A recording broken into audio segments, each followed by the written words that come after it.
La denominan la lista negra del expresidente de Estados Unidos, Jimmy Carter. Es una lista sobre el narcotráfico y la corrupción en Colombia en la década de 1970. El comienzo de todo esto es un interés del presidente Carter durante el gobierno de Alfonso López Michelsen de influir sobre decisiones relacionadas con la lucha contra el narcotráfico. El expresidente Gerald Ford, que vino antes del expresidente Carter, no tenía realmente esa obsesión con el asunto del tráfico de drogas, pero sí la tenía el presidente Carter. Hay al menos, Gustavo, 30 funcionarios colombianos, algunos vivos todavía, mencionados que habrían tenido vínculos, insisto, según estos documentos, con el tráfico de drogas. Por ejemplo, el exministro de Defensa, el general Abraham Barón Valencia, el exministro de Trabajo, Óscar Montoya, y el coronel Humberto Cardona Orozco, quien para aquel momento, recordemos, en los 70, presidencia de López Michelsen, era el jefe de Indumil. Pero esas acusaciones están consignadas, Espinosa, ¿en qué tipo de documentos? En documentos de inteligencia, sobre todo. Le pongo un ejemplo. En el caso del coronel Cardona, ex jefe de Indumil, dice el informe con fecha del 21 de julio de 1977 y entregado al presidente López por el jefe de la DEA, Peter Bensinger, que el coronel Cardona Orozco, cito, quien fue destituido de su cargo como jefe de la policía aduanera en diciembre del 76 por corrupción relacionada con los narcóticos, aceptó sobornos de muchos de los principales narcotraficantes de Colombia, a quienes conocía personalmente. Y sigue, entre el 1 de junio y julio de 1976, Cardona recibió sobornos en pesos colombianos por valor de más de $34,000 de Estados Unidos a funcionarios de la aduana a nivel inferior en Santa Marta y Riohacha.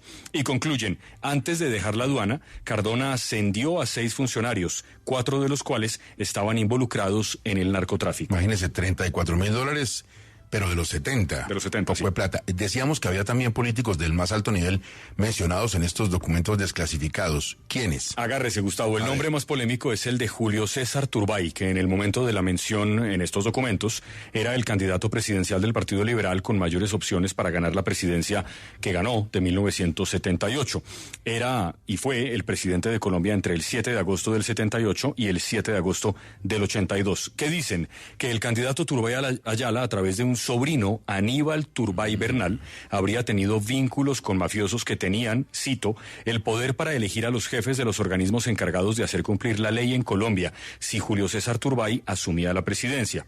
Luego dicen, también tenemos información de que Aníbal Turbay Bernal, sobrino del líder del Partido Liberal, Julio César Turbay Ayala, pertenece a la red narcotraficante de José Manuel Parra Urrea, que solo en un periodo de 3 meses este año, se hace en referencia al 77, vendió al menos $1,5 millones en estupefacientes.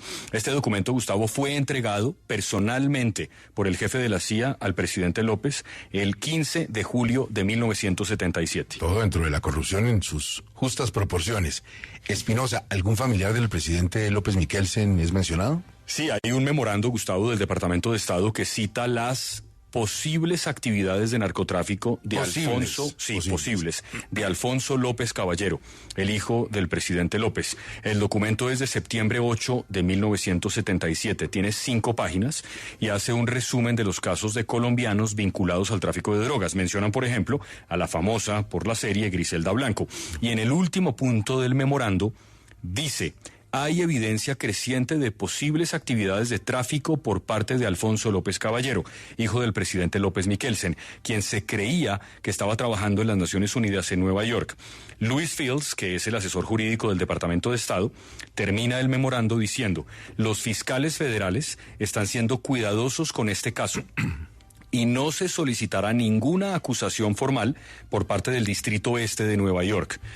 Cierro comillas. Alfonso López Caballero, Gustavo, recientemente sirvió como embajador en Rusia de 2016 a 2022. Valga decir, por supuesto, que esta es una verdad en estos documentos, pero no una verdad judicial. Claro. No hubo una investigación nunca. Y ojalá tuviéramos reacción del doctor López Caballero, y por supuesto él es columnista actualmente, y también leemos sus importantes columnas en la prensa nacional. Seguramente se va a referir pronto al tema. ¿Algún dato adicional, Espinosa? Sí, un dato curioso, Gustavo, y que da mucha tristeza. En uno de los, bueno, aparte de todo esto que ya le he contado, que ya es muy triste, pero en uno de los memorandos cuentan que el emblemático buque Gloria fue usado para llevar cocaína a Miami y a Nueva York.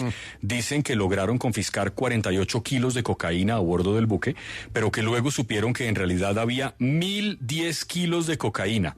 Y culpan de todo esto a un oficial de la naval que se llama Alfredo Gómez, hermano del segundo a mando al mando del buque Gloria. Lo cierto, Gustavo, es que en algún momento cuando se dijo que este país era un país que estaba absolutamente tomado por la mafia, esto seguramente lo podemos repetir en cada década. Estos informes de inteligencia son extensos y traté de hacer un resumen, digamos, comprensible, porque hay muchos nombres que realmente hoy ya no dicen tanto, pero los documentos tienen las pruebas, los documentos entregados, las clasificaciones, las reuniones entre el presidente López Michelsen, que reconocía que su gabinete estaba en problemas. Imagínese usted un presidente al que acusan de tener 2 ministros involucrados en tráfico de drogas.